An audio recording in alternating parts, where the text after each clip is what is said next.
মানুষ নাস্তিক হয় কিসের কারণে? মানুষ যে নাস্তিক হয় এটা কি আল্লাহর কারণে না নিজের কারণে? নিজের কারণে। নিজের কারণে। নিজের কারণের সঙ্গে কে থাকে? শয়তান। শয়তান তার কাঁধে উঠছে, শয়তান তারে বুঝায়, সে শয়তানের শাগরিদ হয়ে গেছে। শাগরিদ বলবো না, একেবারে মুরিদ। তার পীর হলো কি? শয়তান। শয়তানের মুরিদ হয়েছে, বায়াত হয়েছে শয়তানের কাছে। এখন আল্লাহ নাই, নাউযুবিল্লাহ মিন যালিক। এবং এরা পৃথিবীতে আজকে রাজনীতি নিয়ন্ত্রণ করছে অধিকাংশ ক্ষেত্রেই। এই নাস্তিকগুলো রাষ্ট্র নিয়ন্ত্রণ করছে অধিকাংশ ক্ষেত্রেই নাস্তিকগুলো। এদের মধ্যে রাষ্ট্রনায়ক, রাজনীতিবিদ পাওয়া যায়, এদের মধ্যে বিচারক পাওয়া যায়, বিচারপতি, এদের মধ্যে প্রশাসক পাওয়া যায়, প্রশাসন চালায়, এদের মধ্যে প্রফেসর পাওয়া যায়, প্রফেসর। এটা ইউনিভার্সিটি পর্যায়ে, কলেজ পর্যায়ে তারা কি করে? শিক্ষকতা করে। এদের মধ্যে কবি পাওয়া যায়, এদের মধ্যে সাহিত্যিক পাওয়া যায়, সাংবাদিক পাওয়া যায়। তো এরা জীবনের এইসব ক্ষেত্রে সক্রিয়। এরা নাস্তিক। নাস্তিক হওয়ার সবচেয়ে বড় কারণ হচ্ছে যে তারা আল্লাহকে দেখে না। কাকে দেখে না? আল্লাহ দেখতে পাই না তাকে। তিনি যে বানালেন, সৃষ্টি করলেন, আচ্ছা তিনি করেছেন, কিন্তু তারে তো আমরা দেখব। তো সব কিছু কি দুনিয়াতে দেখা যায়? সব কিছু দেখা যায় না। আপনার ভিতরে একটা রোগ আছে, এটা ক্যান্সার হয়েছে। ক্যান্সার এটা কখন হয়েছে আপনি কি দেখছেন? এটা কখন হয়েছে কি ডাক্তাররা দেখছে? যে পরীক্ষা নিরীক্ষা করে এখন ধরা পড়ছে কি আছে, কিন্তু এটা হইল কখন, কোন মুহূর্তে, ডাক্তাররাও বলতে পারে না। তাইলে দেখলেই বিশ্বাস করি, না দেখলে বিশ্বাস করি না, কথা তো টেকে না। ক্যান্সার হতে দেখলাম না, ডাক্তারও বলতে পারে না, কিন্তু ক্যান্সারের প্রভাব এখন দেখতে পাচ্ছি। আমার শরীর পচা লাগছে, আমি খেতে পারি না, হা করতে পারি না, কথা বলতে পারি না, এটা দেখি। কিন্তু ক্যান্সারটা আমি দেখছি না, ডাক্তাররা দেখছেন। আবার ক্যান্সার কখন হয়েছে ডাক্তারও জানে না, আমিও জানি না। অতএব সৃষ্টির মধ্যেই তো অনেক কিছু তোমরা দেখো না, শোনো না, বুঝো না, কিন্তু তারপরে মানো। তাহলে আল্লাহ তাআলাকে মানো না কেন? অথচ আল্লাহকে মানার কারণগুলি অনেক বড় না ছোট?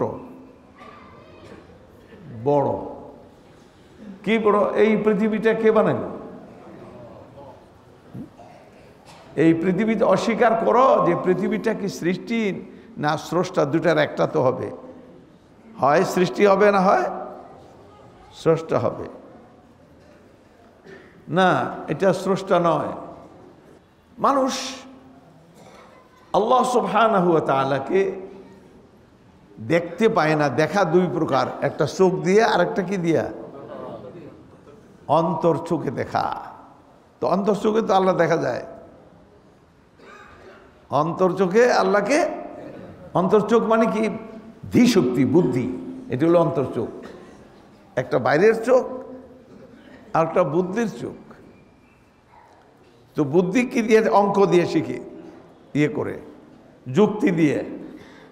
এটা হলো বুদ্ধি, দেখে যুক্তি দিয়ে, অঙ্ক দিয়া, একটা নিয়মের মাধ্যমে ফেলে একটা জিনিসকে দেখে। হ্যাঁ, আর চোখের মধ্যে এগুলি লাগে না, দেখলে।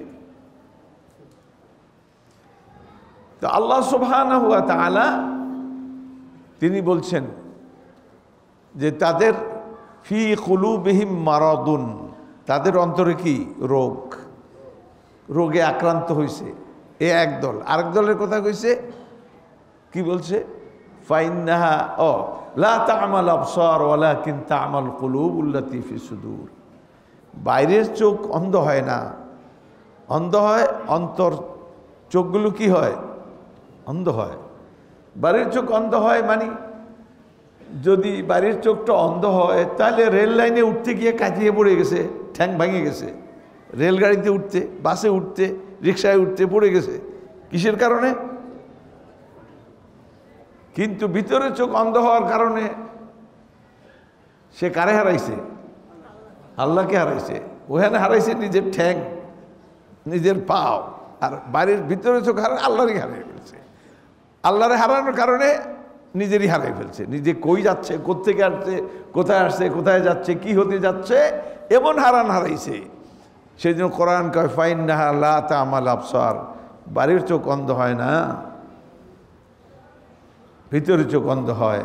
অর্থাৎ বাইরের অন্ধত্বে এমন কিছু হয় না, ভিতরে অন্ধত্বে আসল অন্ধ। লোকটা অন্ধ, কয় না অন্ধ ভক্ত, তাদেরকে চোখ বন্ধ, চোখ তার অন্ধ না।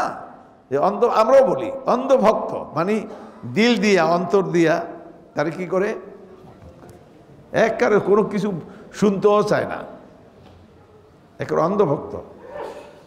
ভক্ত তো ভক্ত এমন, সে মিয়া নামাজে মাগরিব নামাজ দাঁড়াই তাবাতিয়াদা পড়ছে, শুরু করছে, আলহামদুলিল্লাহ পড়ে নাই। পিছনে মুরিদ এমন ভক্ত যে না কিছু বলা যাবে না। এটি হলো অন্ধভক্ত।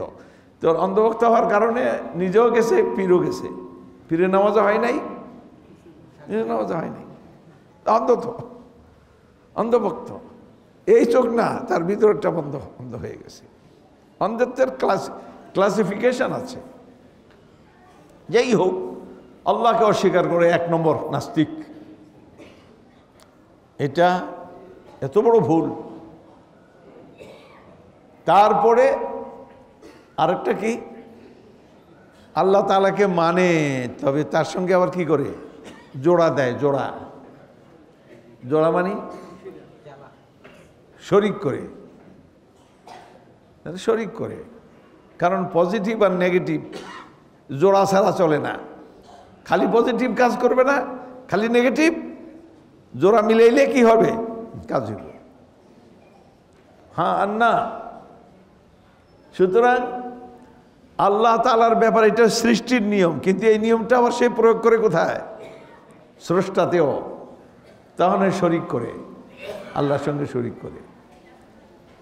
এই যে দেখেন আমাদের দেশে যে সমস্ত অমুসলিমদের দেখতে পান, বুদ্ধিস্ট আর হইল সনাতন ধর্মী, আমাদের হিন্দুরা, আমাদের প্রতিবেশীও আছে, তারা কি আল্লাহর কাছে চায় কখনো, হে ঈশ্বর আমাকে এটা করেন, হে ভগবান এটা? সবসময় দোয়া করে কার কাছে? মার কাছে, নাহলে শিবের কাছে, নাহলে দেবদেবীর কাছে, ওগুলি পূজা করবেন। এরা স্বীকার করে যে আল্লাহ বানাইছে, একজন ঈশ্বর আছে, কিন্তু এরাই আমাদের, এদের মাধ্যমেই তার কাছে যাইতে হয়। তারা তো আমরা দেখি না, সে নিরাকার চোখে দেখা যায় না। এই জন্য আকার সাকার কতগুলি বানাইতে হইব। তো বানাইয়া এদের কাছে প্রার্থনা করে, মাথা নত করে, ভক্তি করে, নারকেল দেয়, কলা দেয়। যে কলা নারকেল অন্য সুবিধাবাদীরা খায়, এরাও তো খায় না। আমাদের দেশে কবরে গিয়া কি দেয়? টাকা দেয়, পয়সা দেয়, দেন এখানে যত টাকা দেয় কবরওয়ালা একটাও খাইছে? কে খায়? কে? ওই সুবিধাবাদ, ওই যে যারা খাদেম খোদ্দাম এগুলি বানাইছে, বিনিয়োগ করছে, একটা বিল্ডিং বানাইতে বসা লাগছে না, যিনি কবরে শুয়ে তিনি তো এই বিল্ডিং বানাই মরেন নাই, বানাইছে তো এরা। যারা বানাইছে খরচ করছে 1 টাকা, লাভ করতেছে 1 কোটি টাকা। সে কি দিয়া? এই দিয়ে দেন, এখানে দেন, তেল লুকারা এখানে দিয়ে দেয়, 1 পয়সা উনি খান না, সব খায় এরা। তাহলে ওরা জিনিসটা একই হলো। ওদের নারকেল কলা যেই বিগ্রহের সামনে দেয়, বিগ্রহ কোনোদিন খায়? কে খায়? যা খাওয়ার তারাই খায়। এইখানেও এই কবরও যা, তাইলে একটা মুদ্রার এই পিঠ আর ওই পিঠ। আমাদের দেশের এক মুদ্রার এক পিঠে আছে বঙ্গবন্ধু, আরেক পিঠে আছে আমাদের পার্লামেন্ট, হ্যাঁ এটা টাকা, কিন্তু নোট কয়টা? একটাই। ছবি কয়টা? দুইটা। ঠিক এইখানে ওই অবস্থায় এরা হিন্দু আর এরা মুসলিম, এরা মুসলিম মুশরিক, ওরা হিন্দু মুশরিক।